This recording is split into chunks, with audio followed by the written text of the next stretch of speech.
ዳስ ጣል ተባለ ዳስ ጣል ከተባለማ ዳስ እንዳልተጣለ ማሳየት መቻል አለበት ሟርት ነው ከዚህ በኋላ ዳስ እንደው የምንጥለው ለሰርግ ነው ብሎ እንደው ኦፌንድድ ከመሆን ጉዳዩ ላይ እንደማስጠንቀቂያ መውሰድ አይሻልም ወይ ያዝነው መንገድ አሁን ወደርንም ጠላንም አገሪቱ ውስጥ ጦርነት አለ አገሪቷ በርግጥ በጠቅላይ ሚኒስትሩ ብቻ እየተሾረች ነው ብሎ ማለምለም ይቻላል ወይ ምንም እንኳን እሳቸው የስርዓቱ ማለት በስልጣን ላይ ያሉ ቁንጮ የአገሪቱ መሪ ቢሆኑም ሁሉን ነገር በእሳቸው የሚፈጸም ነው ብሎ ማለት አይቻልም እንዲህ ባሉ ጦርነቶች ውስጥ ራሱ አገርን አጽንቶ የቆየ ስርዓት ነውና በጦርነት መካከል እንኳን ጸንቶ የቆየ ስለሆነ ይሄ እንደም ጥንካሬውን ያሳይም ወይ በጦርነት እንኳን ቢሆን የገፋ የመጣ ኃይል ቢሆን ኖሮ ለምሳሌ በጫካ ያሉ ኃይሎች ሰፊ ቦታ ይዘው ቢሆን ኖሮ ለምሳሌ ሙሉ የአማራን ክልል ይዘው ቢሆን ኖሮ እንደ ፋኖ አይነት ተዋጊዎች ትንሽ አስጊ ነው ትላለህ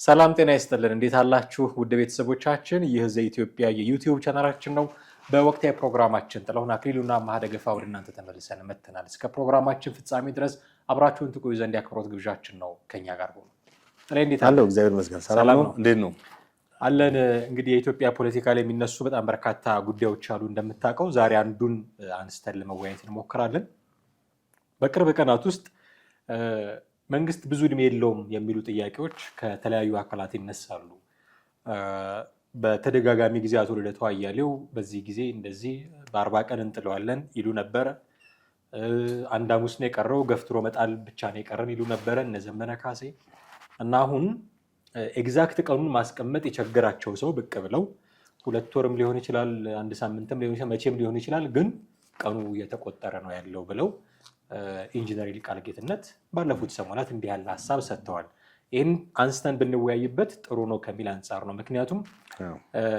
መንግስት እየወደቀ ነው ለማለት ያስቀመጧቸው መስፈርቶች አሉ ጠንካራ ነው ወይስ ደካማ ነው ለማለት አሁን ያለው መንግስት ጠንካራ ነው ደካማ ነው ብለን የምንገመግብባቸው መስፈርቶችንም እግረ መንገዳችንን ልናይ እንችላለን ከሚል መነሻ ነው ይሄንን ያልነው ኢንጂነር ይልቃል ጌትነት በጥቅሉ አሁን ብልጽግና ነው የገዢው ፓርቲ እንደምታውቀው እና እዚህ ላይ በጣም ሰፊ አስተያየት ነው የሰጡትና በቅርቡ ሊወድቅ ይችላል ጠንካራ አይደለም ቁጥጥርም የለውም በመላ ሀገሪቱ ቁጥጥር አለው ለማለት ይቸግራል እና ደግሞ ደጋፊዎቹ በአንድ ቀን የሚወድቅ ይመስላቸዋል እንጂ በሂደት እየወደቀ እየመጣ ያለ ነው የሚል ሰፋ ያለ ሐሳብ ነው የሰጡት እንደው ይወድቃል አይወድቅም መስፈርቱ ምንድነው የሚለውን ከማየታችን በፊት ግን ይሄንን ትንታኔያቸውን እንዴት አገኘው ትክክል ይሄን አሁን ቅድም የጠቀስከውን የመንግስት በ3 ወር ይቆያል ወይ 2 ወር ይፈጃል አንድ ሳምንት ሚሊዮን ባላቅም በቅርብ ጊዜ እንደሚወድቅ እርግጠኛ ሆነው እንደሚወድቅ ተናግረዋል እርግጠኛ ሆነው እንግዲህ ይሄ እሳቸው ትንበያ ነው እሳቸው ኢንሲስተንብዩ ይሄንን ሲናገሩ የተለያዩ ነገሮችን አንስተዋል ለኛ በኢትዮጵያ ውስጥ የማህበረሰብ ትስስሮች መበጣጠሳቸው ህዝቦች እርስ በርስ የነበራቸው መስተጋብሮች እና ማህበራዊ ግንኙነቶች መበጣጠሳቸውን ተናግረዋል እንደገና ህዝቡ በኑሮ ውድነት ስቃይ ውስጥ እንደገባም ጠቅሰዋል በአሁኑ ሰዓት በእርግጥ ያው ህዝቡ በኑሮ ውድነት ውስጥ መኖሩ ይታወቃል ይሄንንም አንስተዋል ህዝቡን ከህዝብ ጋር የሚያጋጩ ነገሮችን በብዛት እንዳሉ ይሄንንም በንግግራቸው ላይ ጠቅሰዋል በተለያዩ ተቋማቶች በዝምድና እና በሰዎች በትክክለኛ ባልሆነ ሁኔታ ስራ ወይም ጉዳያቸው እንደሚፈጸምም ጠቅሰዋል እና ህዝብ ለህዝብ ጥርጣሬ ውስጥ መግባቱን የሚመሳሰሉት ነገሮችን አንስተዋል ጠቅላይ ሚኒስትሩ በአንድ ጠቅላይ ሚኒስትሩ ማለት እሳቸው በአብይ ስር ነው ሁሉ ነገር ተጠልፎ ያለው የሚል ሐሳብ አንስተዋል እና እንግዲህ አሁን ይሄን ሁሉ ሲናገሩ መጨረሻ ላይ እንደውም የጠቅላይ ሚኒስትሩ ወጥተው ስለገቡ ወይንም በአውሮፕላን ስለተሳፈሩ ነገሮች የተረጋጉ ይመስላሉ እንጂ መውደቁ የማይቀር ነው የመንግስት የሚል ድምዳሜ ላይ ደርሰዋል ይሄ እንግዲህ ማለት ትክክል ነው ወይስ ትክክል አይደለም የሚለውን ነገር ደግሞ ስንፈትሽ አሁን ካነሷቸው ነጥቦችን እንነሳ ያነሳቸው ነጥቦች ትክክል የሆኑባቸው ነገሮች አሉ የኑሮ ውድነቱ መከሰቱ የሰላም እጦቱ በሰዎች በማህበረሰቡ ውስጥ የተፈጠሩ ቅራኔዎችና የተለያዩ ነገሮች ትክክል ናቸው ነገር ግን ትክክል ያልሆኑት ነው ብዬ የምለው አንደኛ አገሪቷ በእርግጥ በጠቅላይ ሚኒስትሩ ብቻ እየተሾረች ነው ብሎ ማለምለም ይቻላል ወይ? ምንም እንኳን እሳቸው የስርዓቱ ማለት በስልጣን ላይ ያሉ ቁንጮ የሀገሪቱ መሪ ቢሆኑም ሁሉን ነገር በእሳቸው የሚፈጸም ነው ብሎ ማለት አይቻልም። አጠቃላይ ስርዓት አለ፣ ሲስተም አለ፣ ተቋማት አሉ፣ በብልጽግና ውስጥ ያሉ አመራሮች አሉ። ሁሉም የራሳቸው ድርሻ አላቸው። ሁሉ ነገር አብይ ላይ ወይም አብይ ፈላጭም ቆራጭም አድርጎ መውሰድ ጤናማ አስተሳሰብ አይደለም። በአንድ ሰው ስልጣን እሳቸው የተጠቀሙበት ቃልም አለ። እሳቸው እዛ ላይ ያንን መጠቀም እዚህ ላይ አያስፈልግም፣ ተጠልፏል ነው ያሉት። እና ይሄ እንግዲህ አንድ ሞናርኪ አይነት እንትን ነው የሳለው የስርዓቱን መሪ እንደ ሞናርኪ ማለት ያው ንጉሰ ነገስት በሚሆንበት ሰዓት ያለ ንጉሰ ነገስቱ ፍቃድ ምንም ነገር በየትኛውም አቅጣጫ ሊፈጸም አይችልም። ይሄ ግን እንደዛ ነው ብዬ አላምንም። ምክንያቱም ጠቅላይ ሚኒስትሩ ምንም እንኳን የሀገሪቱ በላይ ስልጣን ላይ ያሉ ቢሆንም ከእሳቸው በታች ያሉት በተዋረድ የራሳቸው ስልጣን አላቸው። ጠቅላይ ሚኒስትሩ ሳያውቁት የሚፈጸሙ ብዙ ነገሮች አሉ አይደል እንዴ? እና በእሳቸው ቁጥጥር ብቻ ነው ብሎ መወሰንም አይቻልም ለማለት ነው። ይሄ እንግዲህ እሳቸው የጠቀሱ በ3 ወር ወይ በ2 ወር ወይ በ1 ሳምንት ሚሊዮን ባላቅም በቅርቡ ይወድቃል ያሉትም ግምታዊ ትንበያ ከዚህ በፊት የተተነበዩትን ነገሮች እንመልከት። በቅርቡ ሲሉ ቅርቡ ራሱ የትኛው ቅርብ ነው? አሁን እሳቸው ከምን ተነስተው ነው? ይሄ በእርግጥ እሳቸው የተናገሯቸው ነገር ሁሉም ባይሆኑ በተወሰነ ደረጃ በአገሪቷ ውስጥ ያሉ የተበላሹ ነገሮች አሉ። ሙስና አለ፣ መልካም አስተዳደር እጦት አለ፣ ሌሎች ማህበረሰባዊ ቀውሶች አሉ፣ የሰላምና የጸጥታ ችግሮች አሉ፣ ሌሎች የሚጠቀሱ ነገሮች በስፋት አሉ።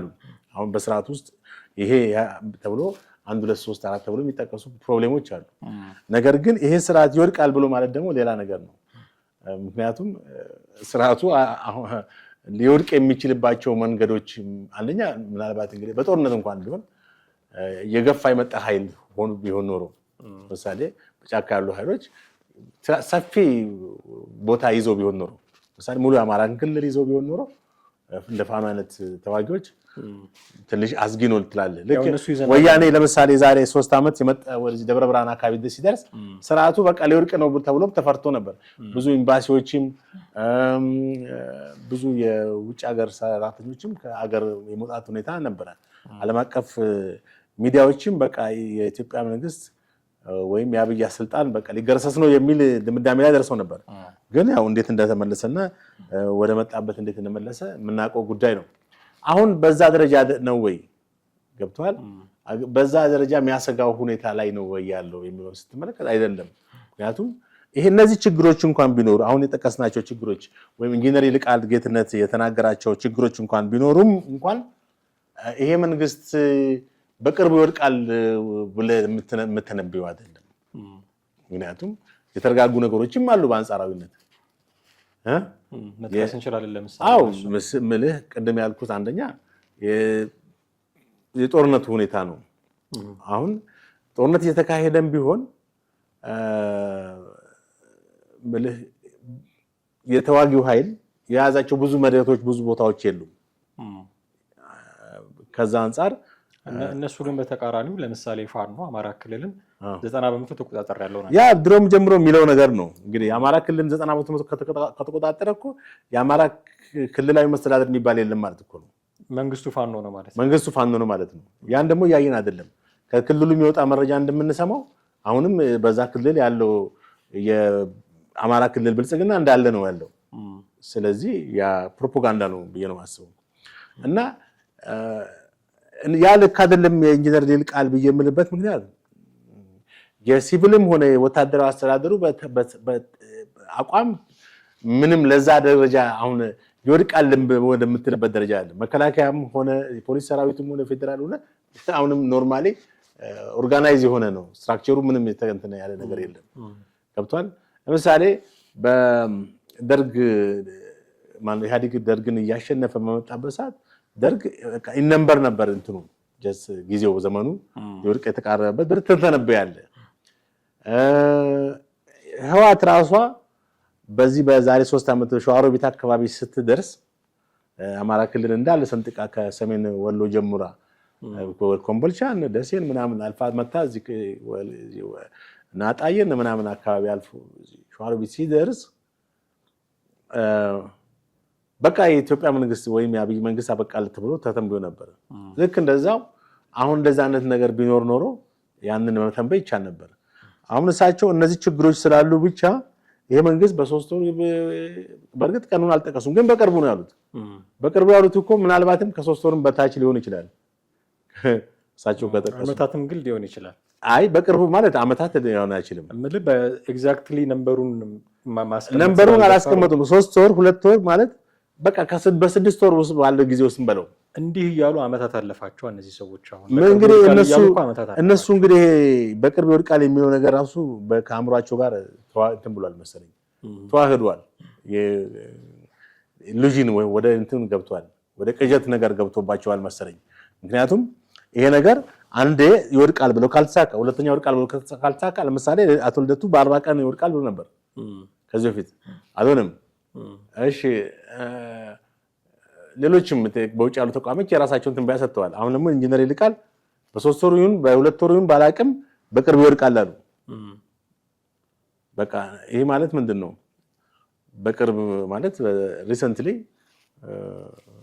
የሚወድቅ መንግስት ነው ማለት ነው። ይሄ ደግሞ አሁን ባለው ሁኔታ ደግሞ ኢትዮጵያ መንግስት እንደምታውቀው እንግዲህ የሚወድቅ ወይንም ወደዛ ደረጃ ሊያመራ የሚችል ነው ወይ የሚለውን እንድጠይቅ ያደርጋል ማለት ነው። እንደውም አሁን እሳቸው ያነሱት አንዱ ነገር ምንድነው?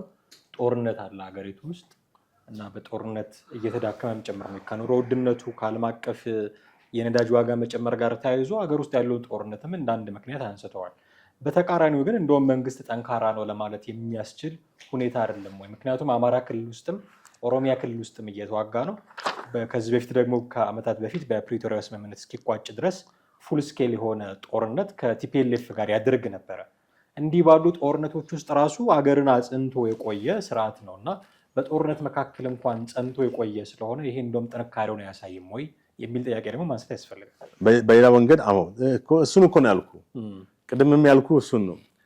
ጦርነትም እየተካሄደ የተለያዩ ኢኮኖሚ እና ማህበራዊ ቀውሶችም እያሉ መንግስት ምልህ የመውደቅና እንትን ማለት ፌል የማድረግም ነገር የሚያሳየው እንትን የለም። በአንዳንድ ሀገሮች ለምሳሌ የመንግስት መዋቅሮች ፌል ያደርጋሉ፣ ስትራክቸሩ እንትን ይላል፣ ዲስኢንቴግሬት ያደርጋል፣ ሌሎች ብዙ ነገሮች ይከሳሉ።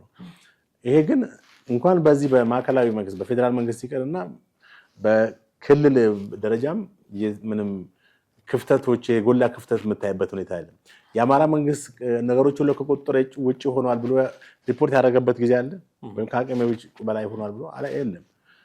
ስለዚህ ምናልባት በአሁኑ ሰዓት ትግራይ ክልል ነው እንኳን ትንሽ ያው ቀውሶች ያሉት፣ ያም ቢሆን በአንጻራዊ ደረጃ ሰላም ነው ያለው፣ ጦርነት የለም በአሁኑ ሰዓት።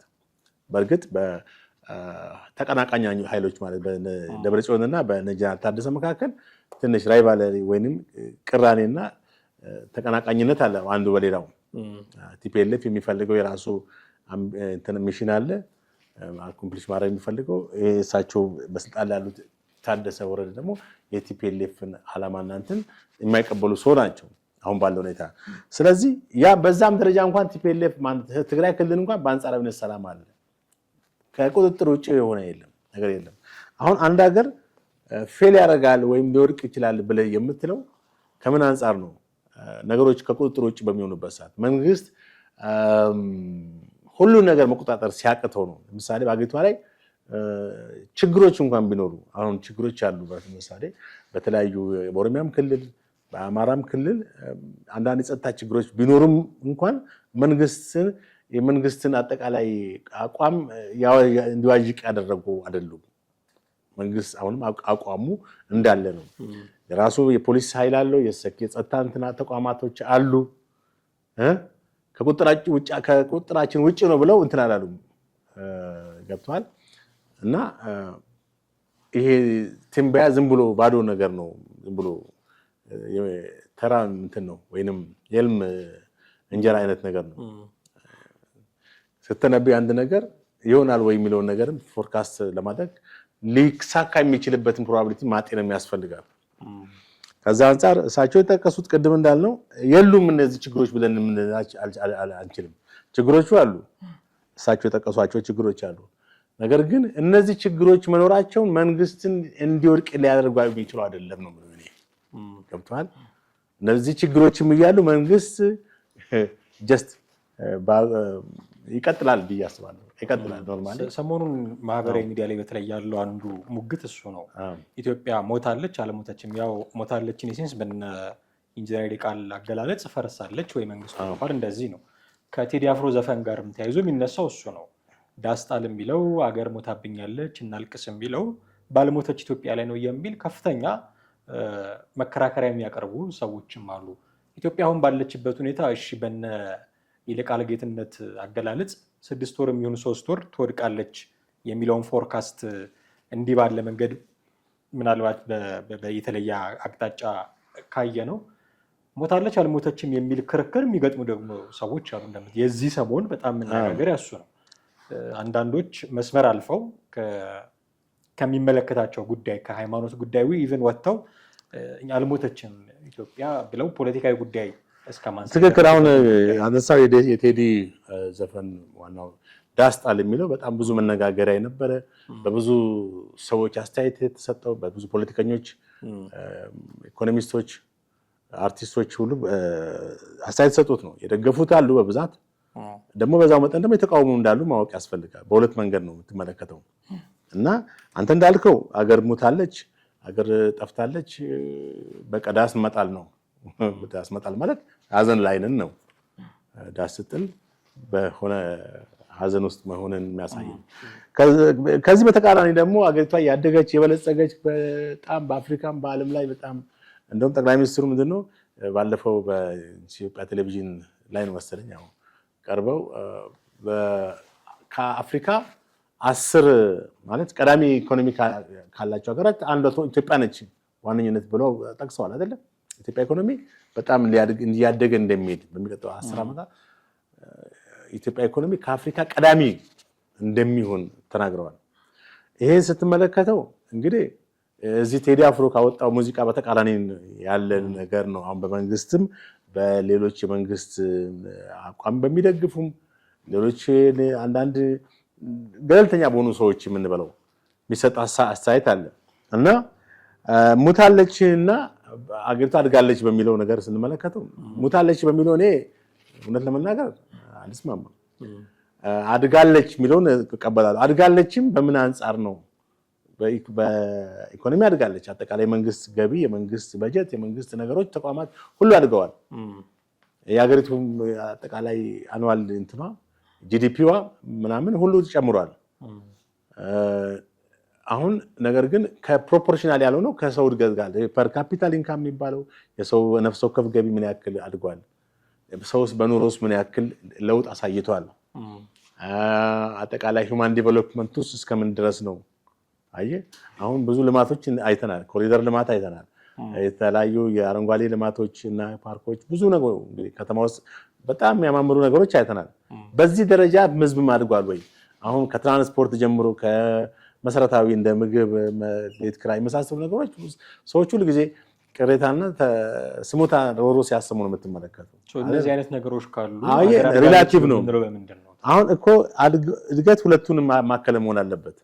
አድጋለች የሚለውን እቀበላለሁ ብለህ ህዝቡ ላይ ታየው። አሁን ሙታለች ብሎ መደምደም አይቻልም። ሙታል ማለት ፌልድ ስቴት ነው። ሙታለች የሚለውን ሳይሆን ፌልድ ስቴት ነው። አድጋለች የሚለውን ትቀበላለህ። አድጋለች የሚለውን እቀበላለሁ ካለ ሰው መጠብቋ መክንዮ ያው ህዝቡም ደሞዙ ወፍሯል፣ በምግብም አልተወደደበትም፣ ቤት ኪራይም እንደ ልቡ እየከፈለ ነው የሚኖረው የሚል እድገት ዜና ነው የምጠብቀው። በተቃራኒው እየነገርከኝ ያለው ግን ኑሮ እንደተወደደበት፣ የቤት ኪራይ እንደቸገረው፣ በትራንስፖርት እንደቸገረው እንዴት ነው አድጓል ማለት የምንችለው? ምልህ አሁን የእድገት መስፈርቱ ራሱ አንድ ወጥ አይደለም፣ 2 3 4 ነው። አጠቃላይ የሀገር እድገትም እንደ አንድ እድገት ይወሰዳል። ገብቶሃል? የሀገር እድገትም እንደ አንድ እድገት ይወሰዳል።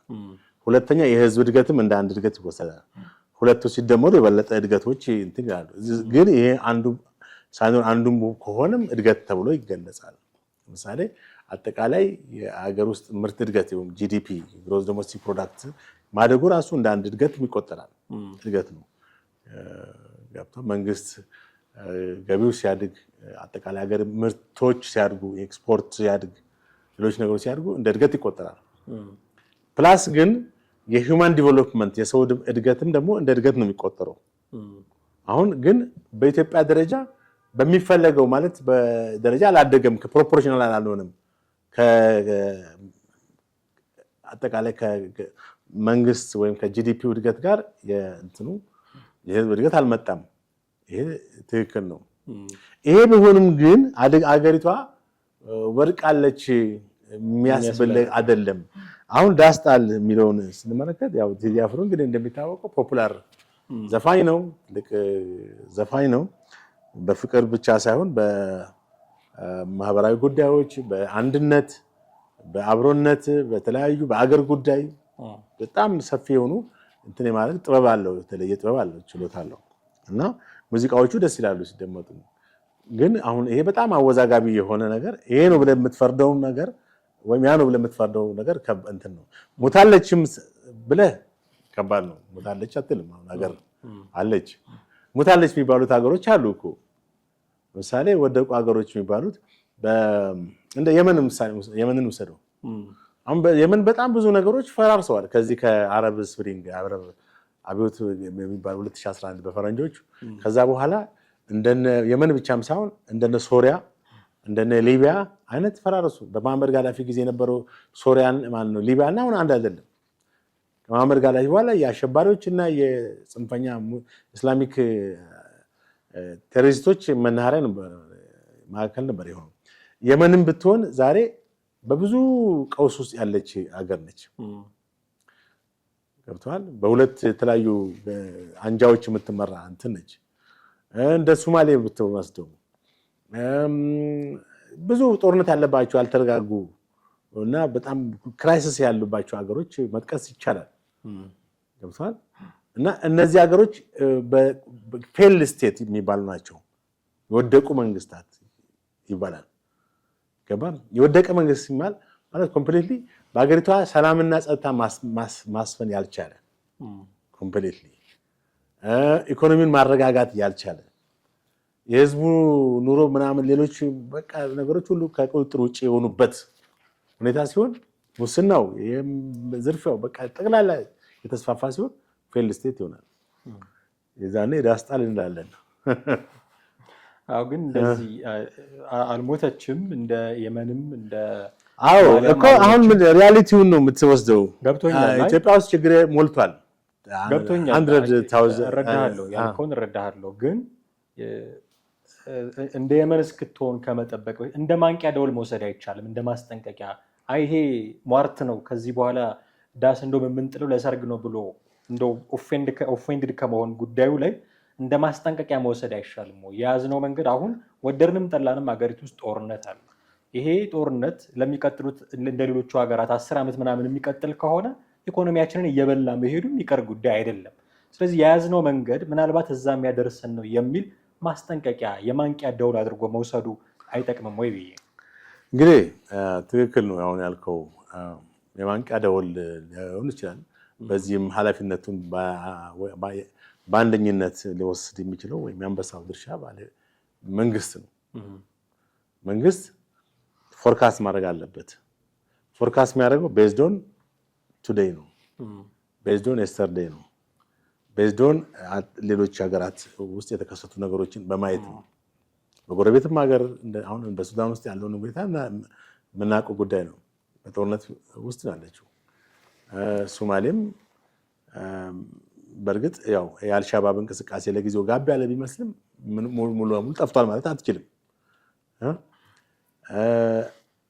ሌሎችም ሀገሮች በመካከለኛው ምስራቅ ያለው ሁኔታ ስትመለከት ብዙ ነገሮች አሉ እና ከዛ አንጻር መንግስት ሊመጣ የሚችለውን ነገር በማሰብ ፎርካስት ያደርጋል።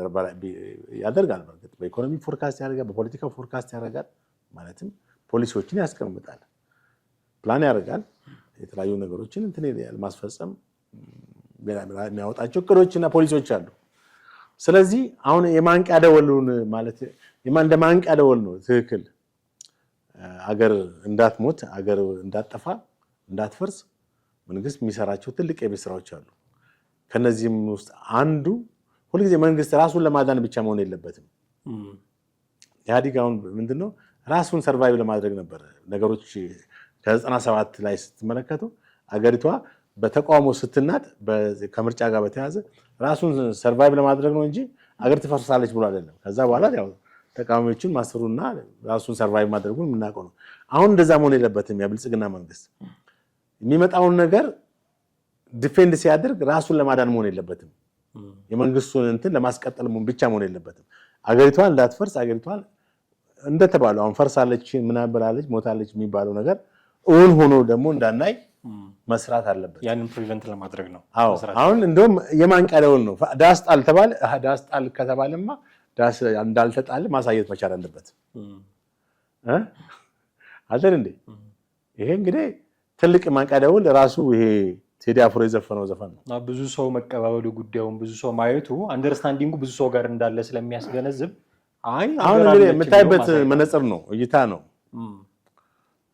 እንደ ካድሬ ማየት የራሱ ችግር ነው። እንደ ካድሬ የብልጽግና ካድሬ ማየት እንደ አንድ ጽንፈኛ ተቃዋሚ ማየት የራሱ ችግር ባላንስ ማድረግ ያስፈልጋል። እዛም ሳትረግጥ እዛም ሳትረግጥ መሀል ላይ ቆመ አገሪቷ ያለችበት ተጨባጭ ሁኔታ ምንድነው? ቅድም እንዳልነው ብዙ ቀውሶች አሉ፣ ብዙ ማህበራዊ ቀውሶች አሉ። ግን አገሪቷ አልፈርሳለች ብሎ ወይም በቅርብ እንትን ትሆናለች ፈርሳለች ብሎ ፎርካስት ማድረግ ጤናማ አንድ ያነሱት ነገር እንደውም ከዚህ ጋር ተያይዞ በአውሮፕላን ይወጣሉ ይገባሉ። ያ ደግሞ አስተማማኝ ጠቅላይ ሚኒስትሩ ብቻ ሳይሆኑ እንደውም ምክትል ጠቅላይ ሚኒስትሩ ሌሎች ባለስልጣናትም ሀገሪቱ ውስጥ ያሉ ወለጋም ይሁን ለምሳሌ አቶ ተመስገን ጥሩነህ በተደጋጋሚ እናያቸዋለን። ጎንደር፣ ጎጃም፣ ወለጋ ይሄዳሉ። ጠቅላይ ሚኒስትሩም በቅርቡ ሀረር ድረስ እስከመሄድ የተለያዩ ዋሻዎችን እስከመጎብኘት ደርሰዋል። ይሄ አያሳይም ሀገሪቱ ጠንካራ መሆኗን አያሳይም ነው የሚሉት ኢንጂነር ይልቃል። በተቃራኒው እንደውም መንግስት የባለስልጣናት እንዲህ ባለ አጣብቂኝ ጊዜ ውስጥ የፈለጉበት ቦታ ሄደው መምጣት እንደሚችሉ የሚያሳይ ነው የሚል ክርክርም ደግሞ የሚያቀርቡ አሉ። የኢንጂነር ይልቃል ይሄ መከራከሪያቸው ውሃ ያነሳል? ምንም ውሃ የሚያነሳ አይደለም። አሁን ምን የሚገናኝም ነገር አይደለም ማለት አንድ መንግስት እንግዲህ የተለያዩ ቦታዎች ዝም ብሎ አንድ ቦታ ላይ ስታብል ሆኖ አይደለም የሚቀመጠው። የሆነ ቦታ መጎብኘቱ፣ ወደ ውጭ ሀገር መውጣቱ፣ በአውሮፕላን መሳፈሩ፣ መሪው ከአንድ ቦታ ወደ ሌላ ቦታ መሄዱ ምንም ኖርማል ነው። ይሄ የአንድን ሀገር ቋሚነት አያሳይም ከተባለ ምንድነው እሺ ቋሚነት እንዲያሳይ የሚችለው?